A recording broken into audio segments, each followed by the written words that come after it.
Le damos gracias a Dios una vez más por esta oportunidad que tenemos de estar delante de tu presencia. La palabra de Dios que ha venido dando en este tiempo y la semana pasada, nuestro apóstol, la pastora Egli, nuestra apóstola Egli estuvo hablando de la importancia o de lo que es la cultura que define, la cultura de lo que es realmente esa identidad que toda persona tiene. Y cuando estaba hablando, hablaba de lo importante y lo definitorio que es cuando se define, pues, quién es o de dónde vienes.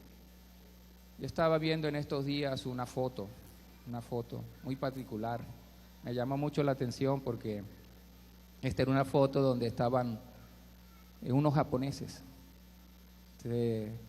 Esos japoneses, sobre todo los tradicionales, ellos tienen una vestimenta muy particular, ¿verdad? Y sobre todo una de las cosas que distingue mucho en japonés son sus artes marciales, que definen justamente cómo es su cultura.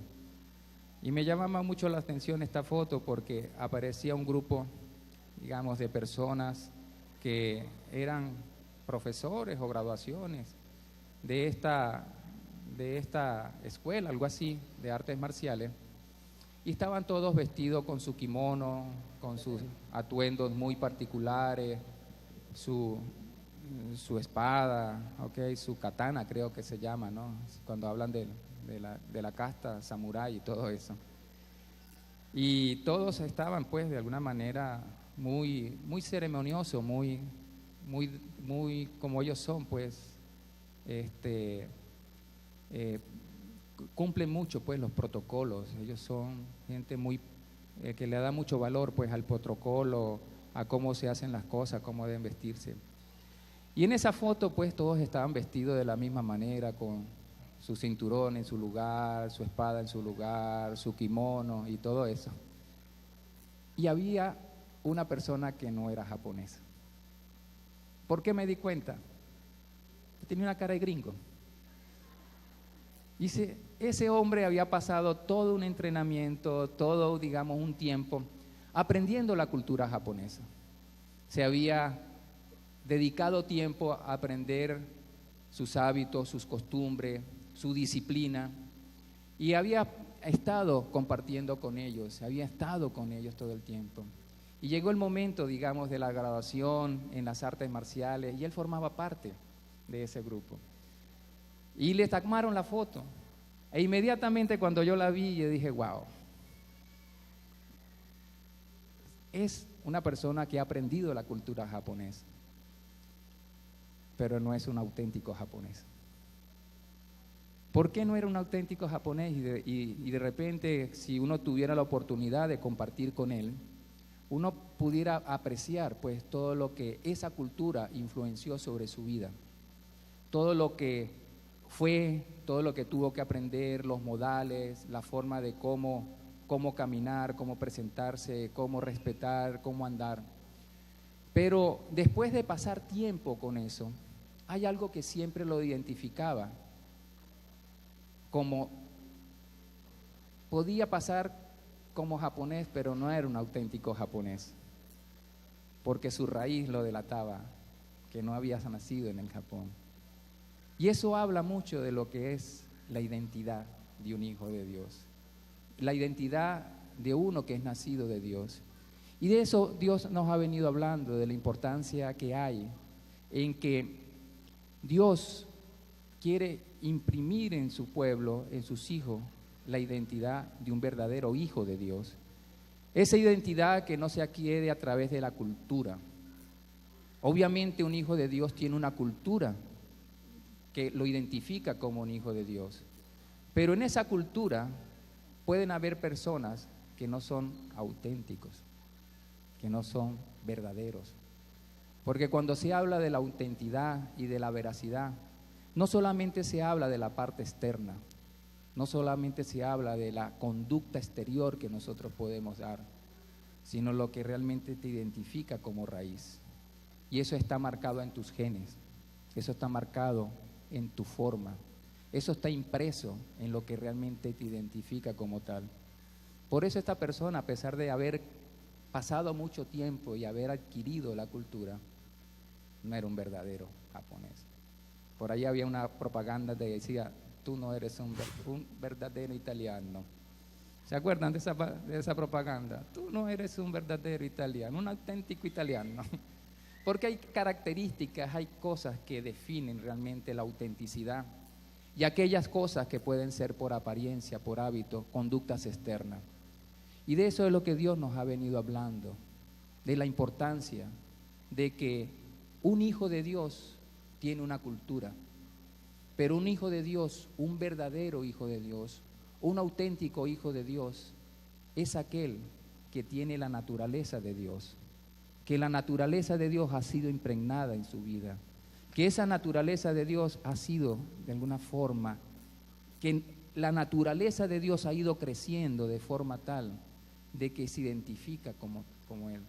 Y no se requiere de que Él pueda aparentarlo, sino que su forma de ser, así no hable, así no diga, identifica: ese es un verdadero hijo de Dios, porque hay algo que tiene adentro, hay algo que no puede ocultar, hay algo que no puede aparentar, porque lleva impregnado esa esencia, esa vida, y esa vida refleja lo que hay dentro de tu corazón.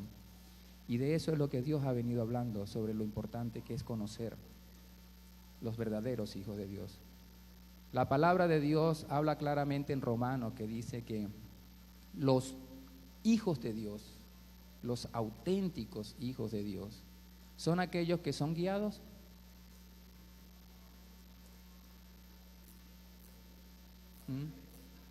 ¿Qué es lo que habla de la palabra, de lo que realmente es un hijo de Dios? ¿Quién es un hijo de Dios? Aquellos que son guiados por el Espíritu de Dios. Fíjese que habla de lo que la esencia de lo que significa ser un hijo auténtico de Dios, aquel que es guiado por el Espíritu de Dios, aquel que aprende, aquel que se humilla, aquel que ha sido forjado por el Espíritu Santo, andar conforme al Espíritu le guía, no conforme a los patrones de conducta que él ha aprendido, no conforme a los patrones de lo que debería ser un hijo de Dios, no conforme a lo que escucha de lo que debe ser, o lo que lee de lo que es un hijo de Dios, sino aquel que ha aprendido a escuchar la voz de Dios y a seguir la voz de Dios. De eso habla, de eso es lo que define a un verdadero, a un auténtico hijo de Dios. ¿Y a dónde y cómo nosotros, viene la pregunta, queremos, o cuál es el camino, o qué es lo que la palabra de Dios nos enseña para ser auténticos, para ser verdadero hijo de Dios? ¿Qué es lo que realmente, cómo se da ese proceso, cómo se va formando ese proceso en nuestra vida para entender y caminar en lo que Dios ha prometido? Y de eso es lo que vamos a estar hablando en esta mañana. Vamos a abrir nuestras Biblias en el capítulo 4 de Efesios. Fíjese que la palabra de Dios nos dice: yo pues, preso en el Señor, os ruego que andéis como es digno de la vocación con que fuisteis llamado, con toda humildad y mansedumbre, soportándoos con paciencia los unos a los otros, solícito en guardar la unidad del Espíritu en el vínculo de la paz. Pablo comienza aquí hablando, dice que debemos andar como es digno de la vocación con que fuisteis llamado. Y habla de lo que es la vocación, de lo que realmente comienza a engendrar. En el servicio anterior, la palabra de Dios nos enseñaba y nos hablaba de cómo es que se produce esa vocación, esa naturaleza en nosotros. Y la palabra de Dios es clara. Fíjese que en Juan capítulo 1 habla de cómo realmente comienza la vida de Dios en nosotros.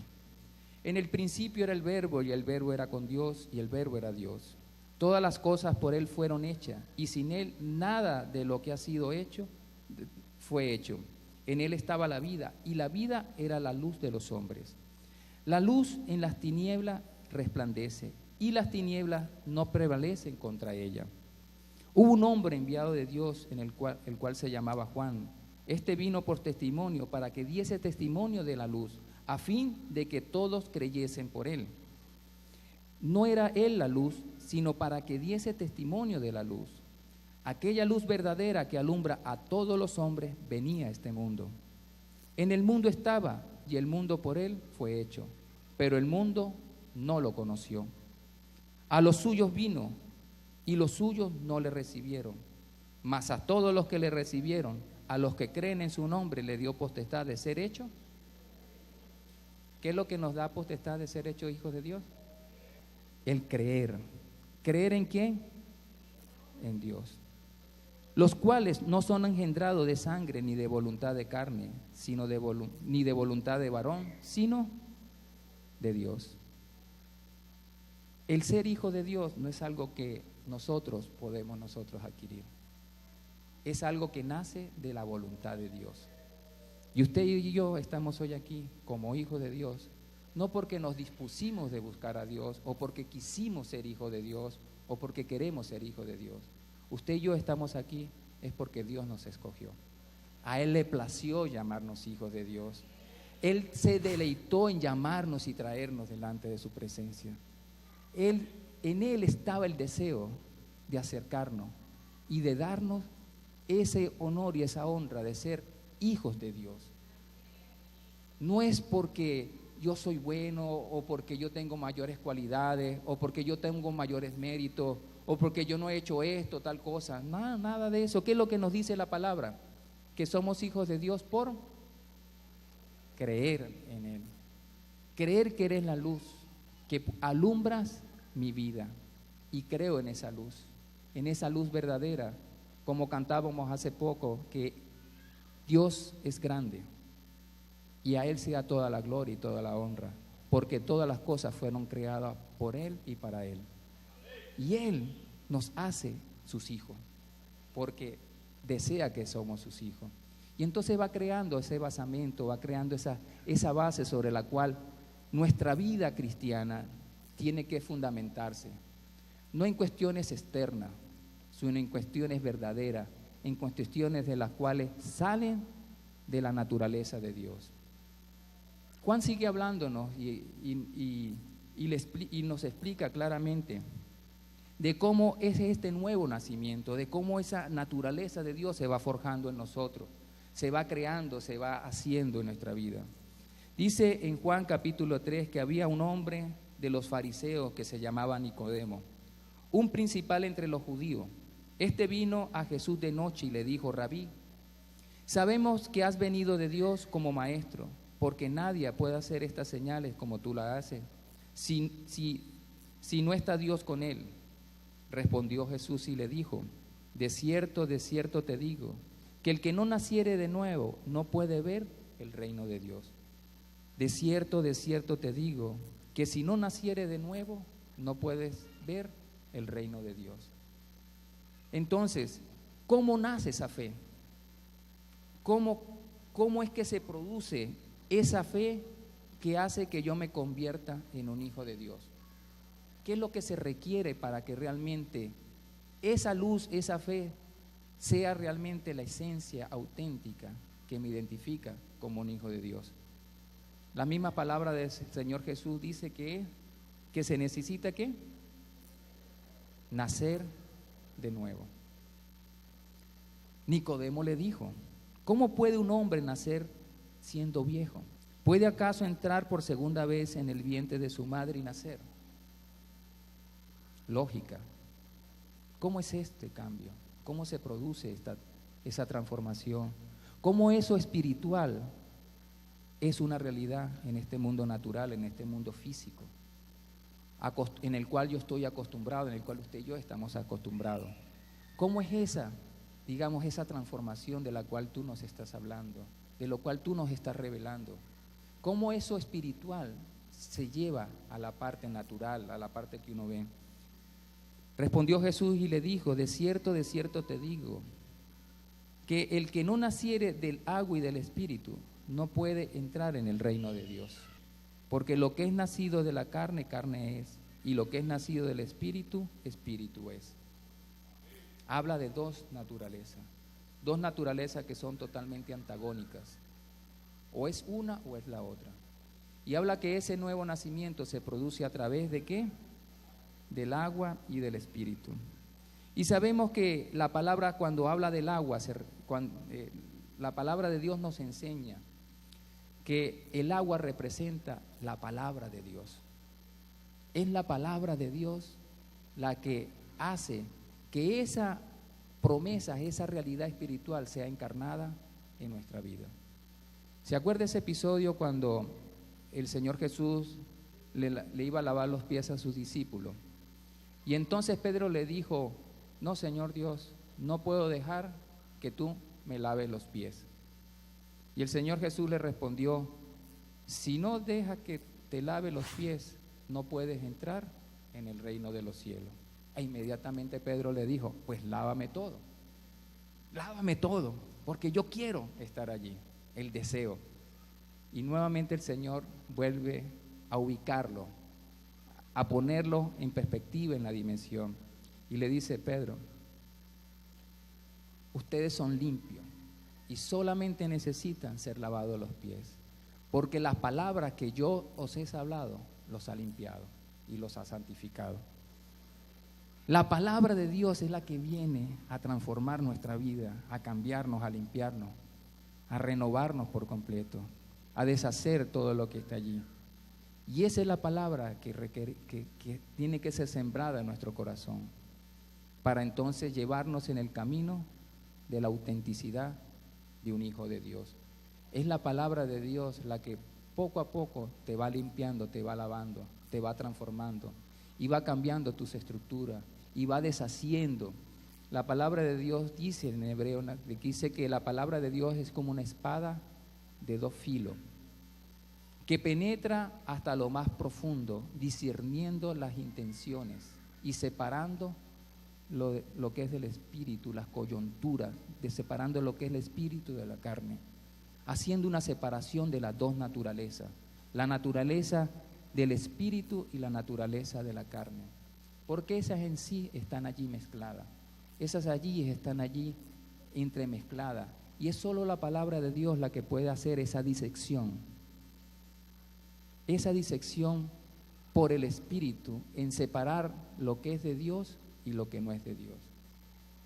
Porque nosotros hemos venido con muchas cosas que creemos que son espirituales, que son de Dios, pero no son de Dios. Por eso vemos que muchas veces queremos aprender a llevar una vida cristiana y entonces nos enfocamos en las apariencias y caemos muchas veces leyendo los pasajes que la palabra de Dios nos enseña. Y vamos ahora nuevamente a Efesios capítulo 4, versículo 17. Dice: Esto pues digo y requiero en el Señor, que ya no andéis como los otros gentiles que andan en la vanidad de su mente, teniendo el entendimiento entenebrecido, ajenos de la vida de Dios por la ignorancia que en ellos hay, por la dureza de su corazón. ¿Qué es lo que trae ignorancia? La dureza del corazón. La dureza de corazón es la que trae ignorancia, no es la falta de conocimiento. El conocimiento viene de parte de Dios. La palabra de Dios nos trae el conocimiento, la sabiduría. En Proverbios nos dice: retén, hijo mío, los consejos que te doy, retén los consejos de tu padre, retén los consejos de tu madre, búscala como algo más precioso, anhélala en tu corazón, porque ella te guardarán y te guiarán por la vida, para que sepas cuál es el camino recto en el cual debes conducirte, y no las menosprecien. La palabra de Dios sigue diciendo en Efesios capítulo 19, dice: los cuales después que perdieron toda sensibilidad se entregaron a la lascivia para cometer con avidez toda clase de impurezas. Mas vosotros no habéis aprendido así a Cristo, si en verdad le habéis oído y habéis sido por él enseñado conforme a la verdad que está en Jesús. En cuanto a la pasada manera de vivir, despojado del viejo hombre que está viciado conforme a los deseos engañosos, y renovado en el espíritu de vuestra mente, y vestíos del nuevo hombre, creado según Dios, en la justicia y la santidad de la verdad. Por lo cual, desechando la mentira, hablad verdad cada uno con su prójimo, porque somos miembros los unos de los otros. Aireaos, pero no pequéis. No se ponga el sol sobre vuestro enojo, ni deis lugar al diablo. El que hurtaba, no hurte más, sino que trabaje, haciendo con sus manos lo que es bueno, para que tenga que compartir con los que padecen necesidad. Ninguna palabra corrompida salga de vuestra boca, sino la que sea buena para la necesaria edificación, a fin de dar gracias a los oyentes. Y no contristéis al Espíritu Santo de Dios, con el cual fuiste sellado para el día de la redención. Quítese de vosotros toda amargura, enojo, ira, gritería, maledicencia y toda malicia. Antes sed benignos unos con otros, misericordiosos, perdonaos unos a otros, como Dios también os perdonó a vosotros en Cristo. Sed pues imitadores de Dios como hijos amados, y andad en amor, como también Cristo nos amó y se entregó a sí mismo por nosotros, ofrenda y sacrificio a Dios en olor fragante. Pero fornicación y toda inmundicia o avaricia, ni aun se nombre entre vosotros como conviene a santos, ni palabra deshonesta, ni necedad, ni truanería, que no conviene, sino antes bien acciones de gracia. Porque sabéis esto, que ningún fornicario o inmundo o avaro, que es idólatra, tiene herencia en el reino de Cristo y de Dios. No os engañéis con palabras vanas, porque por estas cosas viene la ira de Dios sobre los hijos de desobediencia. No seáis pues partícipe con ellos, porque en otro tiempo eras tinieblas, mas ahora soy luz en el Señor. Andad como hijos de luz. Porque el fruto del Espíritu es en toda bondad, justicia y verdad, comprobando lo que es agradable al Señor. Y no participéis en las obras infructuosas de las tinieblas, sino más bien reprenderlas. Porque vergonzoso es aún hablar de lo que ellos hacen en secreto. Mas todas las cosas, cuando son puestas en evidencia por la luz, son hechas manifiestas, porque la luz es lo que manifiesta todo. Por lo cual dice: despiértate tú que duermes, y levántate de los muertos, y te alumbrará Cristo. Mirad pues con diligencia cómo andéis, no como necios, sino como sabios, aprovechando bien el tiempo, porque los días son malos. Por lo tanto, no seáis insensatos, sino entendidos de cuál sea la voluntad del Señor. No os embriaguéis con vino, en lo que hay disolución, antes bien, sed llenos del Espíritu, hablando entre vosotros con salmos, con himnos y cánticos espirituales, cantando y alabando al Señor en vuestros corazones, dando siempre gracias por todo al Dios y Padre, y en el nombre de nuestro Señor Jesucristo. Someteos unos a otros en el temor de Jehová, en el temor de Dios.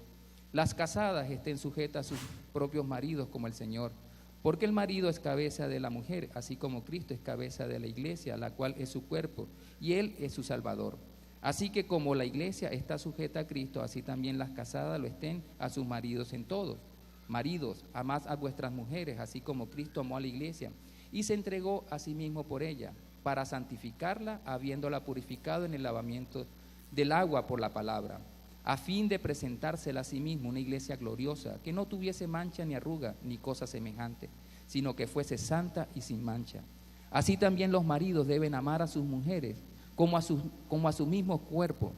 El que ama a su mujer, a sí mismo se ama, porque nadie aborreció jamás a su propia carne, sino que la sustenta y la cuida, como también Cristo a la iglesia, porque somos miembros de su cuerpo, de su carne y de su hueso. Por esto dejará el hombre a su padre y a su madre, y se unirá a su mujer, y los dos serán una sola carne. Grande es este misterio, mas yo os digo con respecto de Cristo y de la iglesia. Por lo demás, cada uno de vosotros ame también a su mujer como a sí mismo, y la mujer respete a su marido. Hijos, obedeced en el Señor a vuestros padres, porque esto es justo. Honra a tu padre y a tu madre, que es el primer mandamiento con promesa, para que te vaya bien y seas de larga vida sobre la tierra. Y vosotros, padres, no provoquéis a iras a vuestros hijos, sino criarlos en la disciplina y amonestación del Señor. Siervos, obedecer a vuestros amos terrenales con temor y temblor, con sencillez de vuestro corazón como a Cristo, no sirviendo al ojo como los que quieren agradar a los hombres, sino como siervos de Cristo, de corazón, haciendo la voluntad de Dios. sirviendo de buena voluntad como al Señor y no a los hombres, sabiendo que el bien que cada uno hiciere, ese recibirá del Señor, sea siervo o sea libre. Y vosotros, amos, haced con ellos lo mismo, dejando las amenazas, sabiendo que el Señor de ellos y vuestro está en los cielos, y que para Él no hay acepción de persona. Por lo demás, hermanos, fortaleceos en el Señor y en el poder de su fuerza, vestidos de toda la armadura de Dios para poder estar firme contra las acechanzas del diablo. Porque no tenemos lucha contra sangre ni carne, sino contra principados, contra potestades, contra los gobernadores de las tinieblas de este siglo, con huestes espirituales de maldad en las regiones celestiales. Por lo tanto, tomad toda la armadura de Dios para que podáis resistir en el día malo y habiendo acabado todos, estáis firmes. Habla de todo lo que es la cultura de un hijo de Dios, ¿verdad? Habla de todo lo que define y establece lo que deben ser los hijos de Dios. Y cuando comenzamos y le leí todo esto, habla de todo lo que requiere ser un hijo de Dios. Y cuando nos evaluamos conforme a eso, nos damos cuenta, Dios, ¿dónde quedo yo? Porque si una cosa he hecho, la otra la he fallado. ¿Cómo es esto que se puede llevar? ¿Cómo es que puedo yo llevar una vida de Dios que me pueda identificar como un genuino hijo de Dios, como un verdadero hijo de Dios? Y cuando Pablo nos presenta esto, fíjese que muchas veces nosotros lo vemos y entonces queremos esforzarnos en tratar de que eso sea una realidad en nosotros. ¿Quién quiere que eso sea una realidad en nosotros? Todos queremos que eso sea una realidad en nosotros. ¿Y cómo se siente usted en la práctica? Dios, necesito que me ayude. Porque cuando me confronto con la palabra de Dios, veo, Dios, ¿cómo lo hago? ¿Cómo puedo que eso sea una realidad en mí? Si es el deseo de mi corazón. Y eso ratifica lo que Pablo nos enseña en Romanos. Dice que el querer hacer el bien está en mí, pero no el hacerlo. Pero no el hacerlo. ¿Cómo puedo yo realmente hacer eso? ¿Cómo puedo realmente ser un verdadero hijo de Dios? Cuando veo que habla de lo que son los roles en el hogar, hablo cómo son las relaciones en el trabajo, sea empleado o sea dueño de empresa. ¿Cómo debe ser mi trato con mis consiervos, con las personas que me rodean? ¿Cómo debe ser el trato con respecto a las autoridades? ¿Cómo debe ser el trato conforme a todo el ámbito de lo que nos envuelve una sociedad? Y nos damos cuenta que cómo nos falta, cómo necesitamos, pues, para poder ser un genuino hijo de Dios, un verdadero hijo de Dios. Pero la palabra de Dios es clara y nos dice, esto es lo que debe ser un hijo de Dios, pero él no tiene que esforzarse en su fuerza, porque eso es un cambio que Dios va a producir de adentro. Ese es un cambio que comienza a darse cuando entendemos lo que significamos ser un hijo de Dios y de dónde es esa naturaleza y de cómo esa naturaleza se va gestando, se va produciendo esos cambios y cómo lo va haciendo. En Efesios capítulo 1 está la base de cómo nosotros podemos llegar a ser estos hijos de luz y andar como hijos de luz somos. Dice, bendito sea el Dios y Padre de nuestro Señor Jesucristo, que nos bendijo con toda bendición espiritual en los lugares celestiales en Cristo, según nos escogió en Él antes de la fundación del mundo, para que fuésemos santos y sin mancha delante de Él. ¿Cuál es el propósito de Dios? Que seamos santos y sin manchas delante de Él. En amor, habiéndonos predestinado para ser adoptados hijos suyos por medio de Jesucristo, según el puro afecto de su voluntad, para alabanza de la gloria de su gracia, con la cual nos hizo aceptos en el amado, en quien tenemos redención por su sangre y el perdón de pecado, según las riquezas de su gracia, que quiso sobreabundar para con nosotros en toda sabiduría e inteligencia, dándonos a conocer el misterio de su voluntad, según su beneplácito, en el cual se había propuesto en sí mismo, de reunir todas las cosas en Cristo, en la dispensación del cumplimiento de los tiempos, así que los que están en los cielos como los que están en la tierra. Asimismo tuvimos herencias, habiendo sido predestinados conforme al propósito del que se hace todas las cosas, según el designio de su voluntad, a fin de que seamos para alabanza de su gloria, nosotros los que primeramente esperamos en Cristo. En Él también vosotros, habiendo oído la palabra de verdad, el evangelio de vuestra salvación, y habiendo creído en Él, fuiste sellado con el Espíritu de la promesa, que es las arras de nuestra herencia hasta la redención de la posesión adquirida para la alabanza de su gloria. Esa es la base de nuestra fe. Pastor, pero ¿cómo se come eso? Nos llega muchas veces. Son misterios y verdades espirituales sobre las cuales reposa nuestra verdadera fe, y es la que nos da la base para nosotros poder andar como hijos de Dios, como Dios quiere. Pero ¿cómo se va forjando y cómo se va haciendo? Y cuando vemos el Efesios capítulo 4 y vemos todo lo que son el andar, fíjese que Dios comienza a producir esas verdades espirituales y la lleva a la práctica. La lleva a que nosotros podamos comenzar con esa pequeña semilla que es usted y yo cuando recibimos al Señor como nuestro Salvador personal, creyendo en Él. Y eso es lo que se necesita para recibir la vida de Dios. Una vez que recibimos la vida de Dios, Dios comienza ese proceso de transformación de naturaleza. ¿Y en dónde comienza ese proceso de transformación de naturaleza? Sabemos que la sociedad, de las culturas, son producto de una sociedad es producto ¿de qué? De una comunidad es un grupo de familia, y una familia es el núcleo de la sociedad, ¿cierto o falso? Eso es lo que conocemos de cómo se van formando la sociedad de la familia, cómo se van formando las culturas. Entonces Dios comienza en lo básico, a comenzar a generar el cambio, a comenzar a generar la transformación. ¿Y cuál es la base de la sociedad? La familia, ¿verdad? Y Dios comienza a ordenar la familia entonces. Él no comienza cambiando la sociedad. Él comienza primero por los miembros de la familia. Él comienza con usted y conmigo principalmente. Y comienza dándonos roles claros, roles muy específicos. Comienza a ordenarnos la vida según su diseño. Y entonces ahora volvemos a lo que Dios quiere. Y el laboratorio que Dios utiliza muchísimo para comenzar a forjar esa nueva naturaleza en nosotros. Y nos confronta entonces con las realidades de la familia. Una de las cosas que ha dañado mucho a esta sociedad, de la cual nosotros hemos heredado de nuestros padres, es cómo son los roles en la familia, en la sociedad actual. En una sociedad decadente, en una sociedad que todos los días se ve expuesta a tantas cosas, quieren cambio, quieren hacer cosas, y vemos como una sociedad que ha sido contaminada, que ha sido dañada, que ha sido destruida, ya quiere borrar completamente lo que es la esencia de una verdadera familia, la esencia de lo que son las familias. Pero eso ha sido un trabajo sistemático del enemigo, que ha ido poco a poco minando, erosionando. Pero nos damos cuenta que ese daño nos ha afectado a nosotros como hijos de Dios. Y nos encontramos muchas veces en que los roles en nuestra familia no son conforme a lo que Dios ha establecido.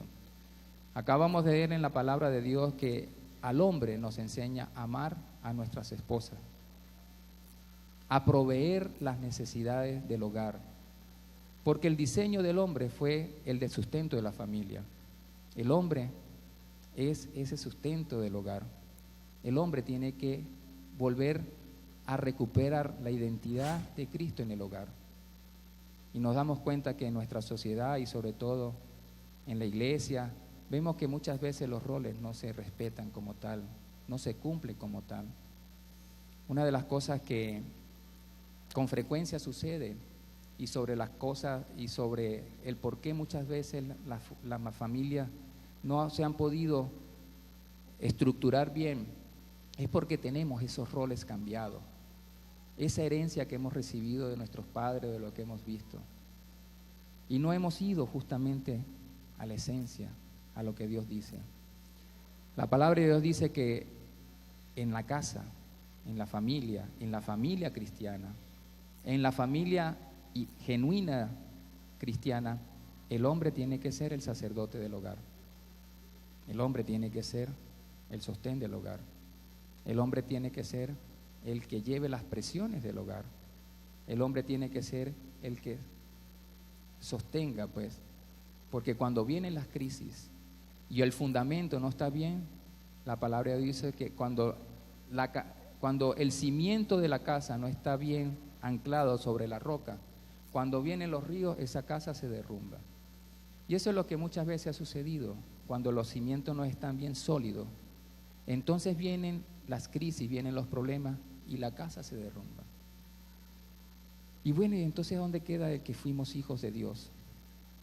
Y Dios utiliza esas oportunidades para comenzar a edificar como Él quiere edificar, conforme a los diseños de Dios. Y comienza a buscar al hombre, que es la base de la familia, a llamar al hombre, a que el hombre se vuelva en amistad con Dios. ¿Y cómo lo hace? A través de la mujer. Y una tendencia vemos que muchas veces, ¿cuál ha sido su experiencia? ¿Quién llegó primero a los pies del Señor? ¿Usted o su esposa?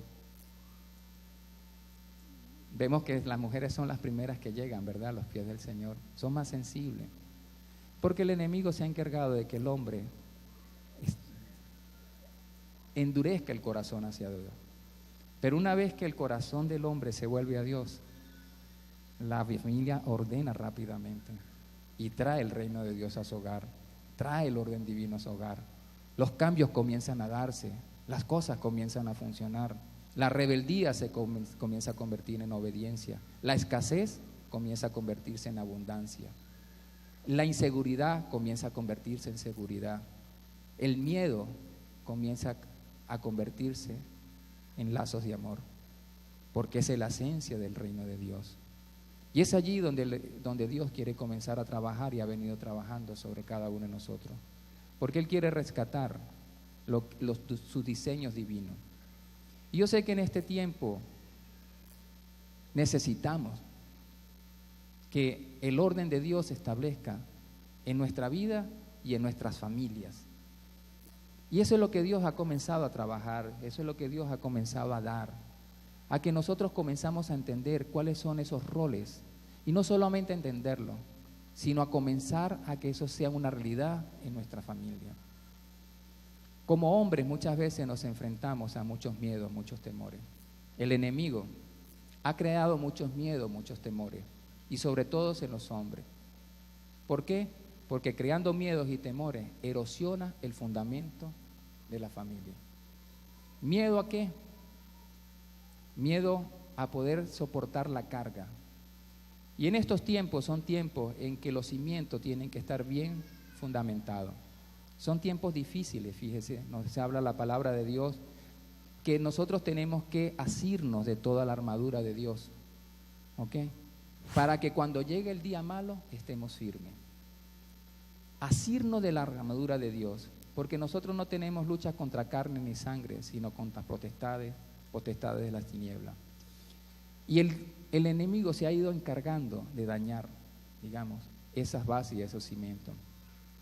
La palabra de Dios nos enseña, dice que, porque yo no soy del mundo, el mundo me aborrece. Y ustedes, como son mis hijos, el mundo no los aceptará, no los aborrecerá. El mundo lo aborrecerá, no los aceptará. Implícitamente, para un hijo de Dios, el rechazo es algo natural. ¿Se da cuenta en la palabra como dice? El mundo no los acepta porque ustedes son hijos de luz. El rechazo es algo que para un hijo de Dios tiene que aprender a cómo enfrentarlo. Y una de las cosas que ha dañado mucho, y cada vez que nosotros hacemos un encuentro, vemos cómo el rechazo ha producido heridas y heridas grandes, y ha dañado la esencia. Y en los hombres vemos muchas actitudes, muchos comportamientos, producto del miedo, producto del rechazo, producto el no poder darse cuenta de la identidad, de lo que significa ser el hombre del hogar, de lo que significa ser el sustento del hogar, de lo que significa llevar las presiones del hogar para la sanidad de la familia. ¿Por qué? Porque el rechazo produce heridas muy profundas, muy cuantiosas. Y nos encontramos muchas veces que, fíjese que uno de los mandatos que Dios establece a la mujer es que dice que se sujeten a sus maridos, ¿okay? Y que los respeten. Y es allí donde muchas veces nosotros como hombres nos sentimos, es que yo no soy respetado. Y la mujer dice, ¿cómo voy a respetar a este sinvergüenza que no cumple con las funciones que tiene que hacer? Y ahí comienza, digamos, a deteriorarse una serie de elementos en el hogar que a veces no sabemos cómo enfrentar, a veces no sabemos cómo cambiar esa realidad en nosotros, porque hemos sido habituados, acostumbrados a una cultura que arrastramos de nuestros padres y nuestras sociedades. Si en mi casa no hubo, digamos, esa figura paterna y yo formo mi hogar, obviamente yo no voy a asumir la responsabilidad de mi hogar. Yo me busco una mujer que realmente supla las necesidades, y eso se escucha mucho actualmente en la necesidad. Y oiga a los jóvenes, dicen, no, a mí me gusta casarme con una mujer preparada, que trabaje, que cocine y que planche. Y ese entorno familiar demarca los problemas que usted tiene que enfrentar, las crisis que como pareja usted va a tener que enfrentar y resolver. Y se va a dar cuenta que la lucha no es contra carne ni sangre, no es con su esposo, es con ese legado que ha sido formado en su corazón, que ha sido mal formado, que ha sido distorsionado, que ha sido totalmente chueco y torcido.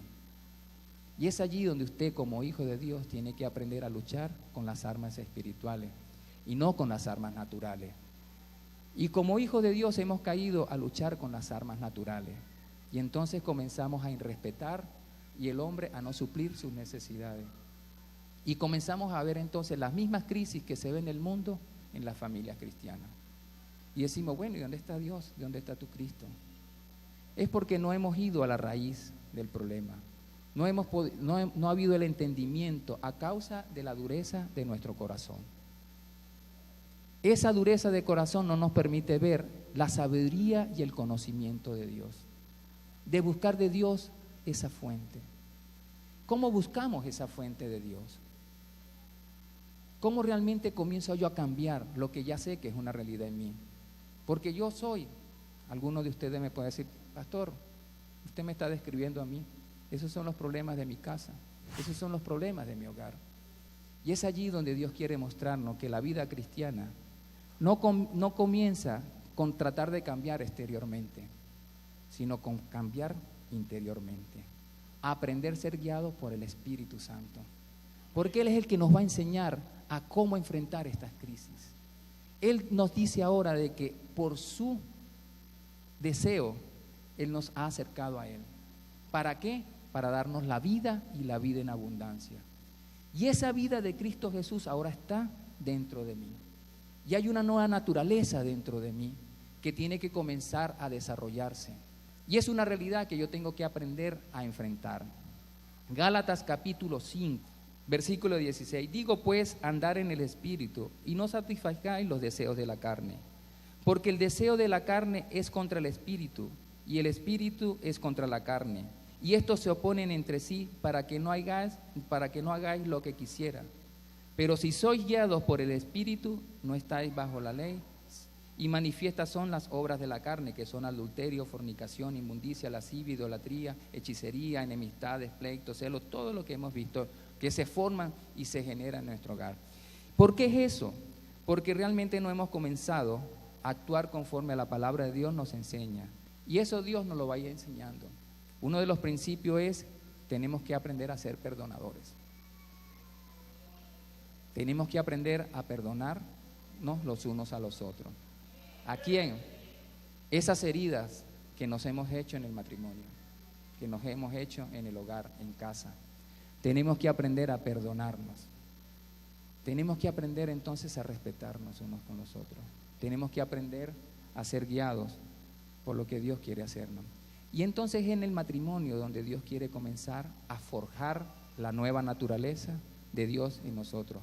Aprender a ser guiados por el Espíritu de Dios. Una de las cosas que Dios quiere es que nosotros aprendamos a morir a nosotros mismos. La palabra de Dios nos enseña, dice, el que quiera ser mi discípulo, tome su cruz y sígame. Mi matrimonio es una cruz, pastor. Bueno, esa es la cruz que Dios te ha escogido para que seas un discípulo de Dios. ¿Y qué es eso de llevar la cruz? Bueno, vamos ahora punto por punto a decirte lo que significa llevar la cruz. Y entonces comienza Dios a tratarte en cada hábito que haya en tu casa, en cada aspecto que haya en tu casa. Y de eso tenemos muchas cosas que decir y el tiempo veo que se nos está agotando y no tengo más tiempo. Pero es así como comienza el cambio en nosotros, aprendiendo de que saber dónde está nuestra identidad. El cambio nuestro no puede ser producto de una conducta. Si yo tengo que amar a mi esposa, bueno, voy a amar a mi esposa. Y fíjese, tan chucuto uno es en ese sentido que no sabe cómo amarla. ¿Qué será amar a mi esposa? Bueno, ¿será que le compre un regalo? Le compro un regalo. Le compro una olla de presión. Se la ponen en la cabeza. Se la ponen en la cabeza. Bueno, estoy expresándote un gesto de amor. Sí, pero yo no soy tu cocinera. Y para ti, yo soy una olla de presión, ¿verdad? Y capún, nuevamente los pleitos y la guerra. Pero he querido cambiar y cada vez que trato de cambiar, nada te satisface a ti.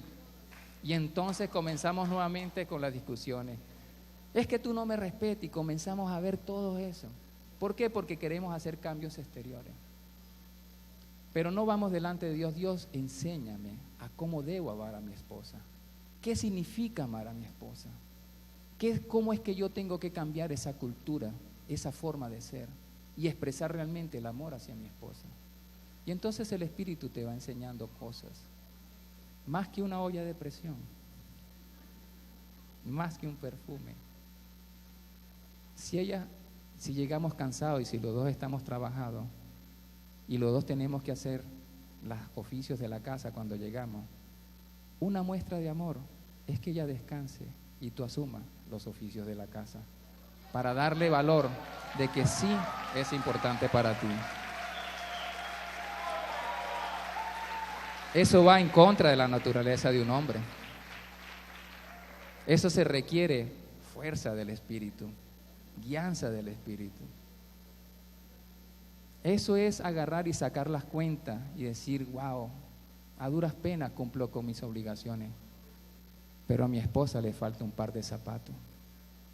Trabajaré horas extras y reuniré la plata para decir que así como hay cuentas que pagar en la casa, pues yo quiero también que ella esté bien y le compro un par de zapatos para que se sienta bien y le demuestro que sí significa mucho para mí y que tiene valor en medio de las cosas.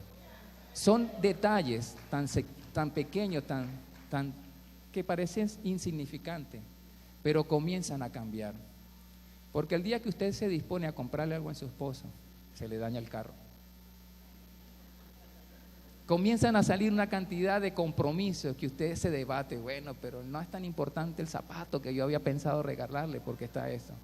Y usted entonces se debate porque el enemigo le pone deseos que van en contra del Espíritu. Y usted comienza a sentir, wow, ¿verdad? Quiero hacer algo que es conforme al Espíritu, pero inmediatamente la carne se levanta a ponerme deseos que son contrarios. Yo tengo que debatirme, ¿qué hago? ¿Hacia qué? ¿Hacia dónde me inclino? ¿Qué dejo yo que haga en mi vida? ¿Dejo que sea el Espíritu el que me guíe?